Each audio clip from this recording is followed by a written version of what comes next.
अहिले गाइस रुममा पुग्यो।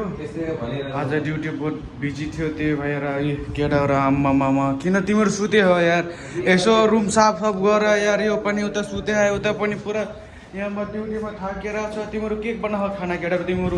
खाना हेर न, त्यहाँ मासु पकाएको मासु भात बन्दैछ भित्र, मासु ल्याएर राखेको छ। अनि आफ्नो आफ्नो गर्लफ्रेन्ड एउटा यहाँ सुते यार। यो पुरा रुममै साफ गरेर दिनहरू देख्न सक्नुहुन्छ। के भन्ने यिनीहरूले यार। यहाँ ड्युटीबाट भर्खर आएको गाइस। आज के को तरकारी केटाहरू? लास्टै भोक लाग्यो यार। मासु बनेको के? मासु हो। मासु त फेरि म खान्न नि फेरि। साँच्चीको मासु रहेछ त नि। म त फेरि मासु खान्न त नि। अनि तिमीहरू मुला सागहरू मेरो लागि साग त तरकारी पाउन सक्छौ नि यार। अनि आज के बार हो र? आज बुधबार। आज त्यसो भए आज खाम्ला, भोलिबाट नखाम्ला है।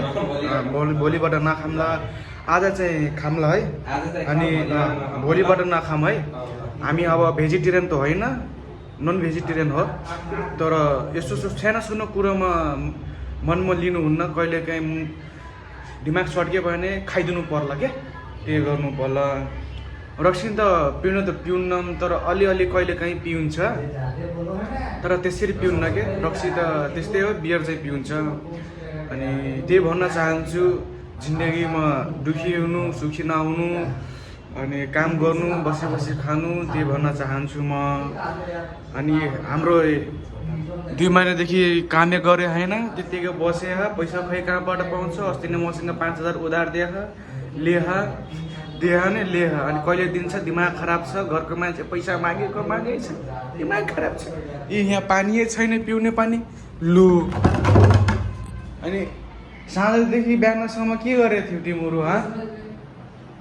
केटाहरू के भन्ने यार, दिमाग खराब गर्छ नि यार।